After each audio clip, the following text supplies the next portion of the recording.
कहानी सुनो, दिल के ख्वाब। यकबस्ता हवाओं ने इसे बुरी तरह ठठा दिया था, इतना के दांत बजने लगे। जिस्म पर कपकपी तारी हो गई। बाइक पूरी रफ्तार से तारकोल की सड़क पर दौड़ रही थी। हुसैन जामिद चुप लबों में सजाए हुए था। कितनी दूर रह गया है घर? निम्रा ने लरजती आवाज में पूछा था। बस 10 मिनट में पहुंचते हैं, जवाबन इसने अपनी कांपती आवाज में बताया। 10 मिनट तो बहुत ज़्यादा हैं, मैं अकड़ जाऊंगी सर्दी से, निम्रा ने मुनमुनाकर कहा। फिर ऐसा करते हैं कि इधर ही आसपास किसी घर में घुस जाते हैं, सुबह जब धूप निकल आएगी तो घर चले जाएंगे, संजीदा आवाज में कहा गया था। वो इसकी जैकेट को घूर के रह गई। साथ ही दिल से आह निकली थी कि नावलेट में कैसे हीरो अपनी जैकेट उतार कर हीरोइन को दे देते हैं, अपनी परवाह किए बगैर।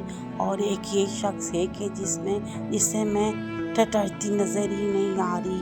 कितना इनकार करती है हीरोइनें, फिर भी हीरो ज़बरदस्ती अपनी जैकेट दे देते हैं। इसके शिद्दत से दिल चाहता कि हसन इसे अपनी जैकेट उतार कर दे, मगर वहाँ ऐसे कोई आसान नजर नहीं आ रहे थे। सुनो, इसने आवाज़ में मज़ीद कपकपाहट तारी की थी। सुनाओ, संजीदगी से कहा गया था। बहुत ज़्यादा सर्दी लग रही है, मेरी कुल्फ़ी बन जाएगी। मुझे पता है सर्दी बहुत ज़्यादा है, मैं बाइक चला रहा हूँ। हवा के ठठेरते डायरेक्ट मेरे मुंह पर पड़ रहे हैं। तुम तो मेरे पीछे छुप गई हो, तुम्हें कम से कम मुझसे तो कम ही लग रही है। और मैं कैसे ससुराल तक का इस दौरे से सफ़र की आदी हो जाओ। निम्रा को रोना आया था कि ये सब सुनकर। इसने एक बार फिर इसकी जैकेट को घूरा था। कितने बेहिस था ये शख्स। एक वो नायाब जिलानी की स्टोरी का हीरो था, फरीद जी। कैसे इसने अपनी परवाह किए बगैर अस्मा को अपनी जैकेट दे दी थी। बहुत दिन पहले पढ़ी गई स्टोरी इसे याद आई थी। वो कुल्फ़ी जमती है, बनती नहीं है। हसन ने इसके दूसरे जुमले का जवाब दिया था। 2 मिनट की खामोशी के बाद वो करस के रह गई। इसने हसन के कंधे पर हाथ रखने के बहाने जैकेट को मुट्ठी में मसल दिया। ध्यान से यार, गिराओगी क्या? सर्दी की वजह से पहले ही बाइक चलाना मुश्किल हो रहा है, वो बेजार लहजे में बोला था। निम्रा ने अपने आंसुओं का गला बड़ी मुश्किल घोटा था। अगर तुम बाइक चला रही होती ना, तब तुम्हें पता चलता सर्दी क्या है। वो इसकी खामोशी से कोई नतीजा अक्सर करके बोला था। ये क्या तुम मुझे बार बार ताने दे रहे हो इस बात का? वो इस दफ़ा बुरी तरह चिढ़ी थी। दो कस बात का वो हैरान हुआ था। यही कि तुम बाइक चला रहे हो और मैं तुम्हारे पीछे बैठी हूँ। क्या मैं बाइक चलाती और तुम मेरे पीछे बैठते अच्छे लोगोगे? हसन ने झटके से घर के सामने बाइक रोकी और नीचे उतर कर घूरा। वो फुर्ती से नीचे उतर कर खड़ी थी। ताना नहीं है बेवकूफ़, एहसास दिला रहा हूँ कि इस बात का एहसास। अब के वो हैरान हुई थी कि यही कि तुम्हें मेरी बिल्कुल फिक्र नहीं। एक अली ना भाभी हैं, इतना एहसास करती हैं उमैर भाई का हर मामले में। उमैर भाई के घर आने से पहले गर्मा गर्म चाय तैयार कर कंबल देती हैं, हीटर ऑन करती हैं, पाँव दबाती हैं। वो एक काम गिनवा रहा था निम्रा से, इसे देख कर रह गई। अगले दिन भी वो हसन की बेहिसी के मुतालिक सोचती रही थी कि जैकेट नहीं दी थी। हाँ, फिर एक ख्याल से इसके जहन में आया कि हसन की बेहिसी ख़त्म करने के लिए इसने वो सारे निकाले जिनमें वो कहानियाँ थी जिनमें हीरो हीरोइन को अपनी जैकेट उतार कर देते हैं। इसने वो कहानियाँ निकाली और सुबह फॉरवर्ड कर दी। शाम में हसन ऑफिस से आया तो इसे ने मुस्कुरा कर इस्तकबाल किया। फिर किचन में चली गई। हसन चीख कर चेंज करने के बाद टीवी ऑन करके बैठ गया। निम्रा गरम गरम खाना निकालते वक्त यही सोच रही थी कि पता नहीं हसन रिसाले पढ़ेगा भी या नहीं। खैर खाना खाने के बाद अभी हसन बिस्तर पे बैठा ही था कि निम्रा झट से रिसाल निकाल कर लाई।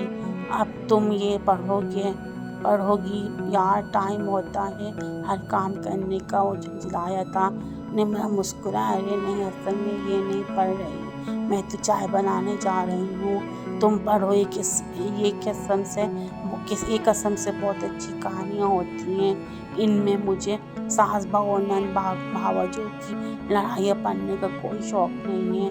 इसने बेजारी से कहा और मोबाइल उठा लिया। निम्रा मायूसी से इसे देखती रह गई, मगर अगले ही लम्हे इसने मायूसी को मार भगाया। इधर आओ, एक तो तुम्हारा मोबाइल में ही मसरूफ़ रहते हो, और बुजुर्ग ठीक कहते हैं कि मोबाइल ने नई नस्ल को बर्बाद करके रख दिया है। मुताले से दूरी की वजह से ही आज की नई नस्ल इतनी बेतुकी है। फुर्सत के लम्हात की बेहतरीन दोस्त किताब होती है, निम्रा ने अपने बड़े मुदरबाना लहजे में कहते हुए इसके हाथ से फ़ोन लिया था।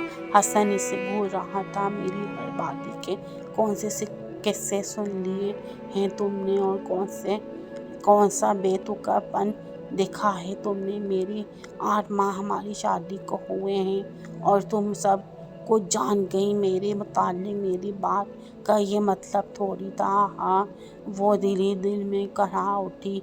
एक वो लड़कियां होती हैं जिन्हें बगैर कुछ कहे शौहर की जैकेट मिल जाती, और एक मैं हूँ, और मैं कौन सा इसकी जैकेट पहनने के लिए तरस रही हूँ। एक चाह है, कितना अच्छा लगता है कि शौहर का यूँ ख्याल करना। तुम तो बड़ी बुरा ही मान गए हसन, मैंने तो वैसे ही बस सुनाया तबसरा किया। मुस्कुराकर बोली, चाय बना लूं, मुझे बहुत सर्दी लग रही है। तुम तो सारा दिन घर में रहती हो, तुम्हें क्या पता बाहर की सर्दी क्या होती है। बाइक के ठटरे के रह कर रख गया।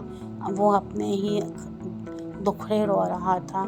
निम्रा कलस के रह गई, मगर एक आखिरी कोशिश समझकर वो कह उठी, क्यों नहीं हसन, मुझे एहसास है। अच्छा, मैं भी चाय बना कर लाती हूँ, तुम ये कहानी पढ़ो। बोर नहीं होंगे।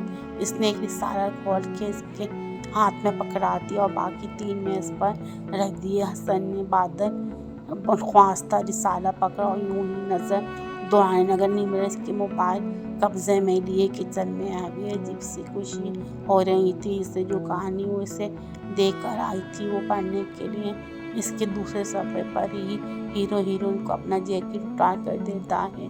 हसन को पढ़ते ही ख्याल आ जाएगा कि मैंने कल कितनी ज़्यादती की। निम्रा के सहारे से अपनी जैकेट ना देखकर वो मुस्कुराती सोच रही थी। इसने जानबूझकर चाय बनाने में देर लगाई। निम्रा चाय बना रही थी और गोया कि बना रही हो या पाए गला रही हो। हसन ऊंची आवाज़ में इसके से पूछ रहा था। इसने दांत खिचखिचाए थे। 2 मिनट सकून से पढ़ा नहीं जा रहा। इससे वो बड़बड़ाती हुई किचन से बाहर निकली तो इसे सर्दी का एहसास हुआ था। वो सूट के साथ एक भारी दुपट्टे लिए हुए थी। शाल बेड पर पड़ी थी। कमरे में वो टिरे लिए कमरे में दाखिल हुई तो वो धक से रह गई। हसन इसकी शाल लपेटे रिसाले अपने सामने फैलाए। मॉडल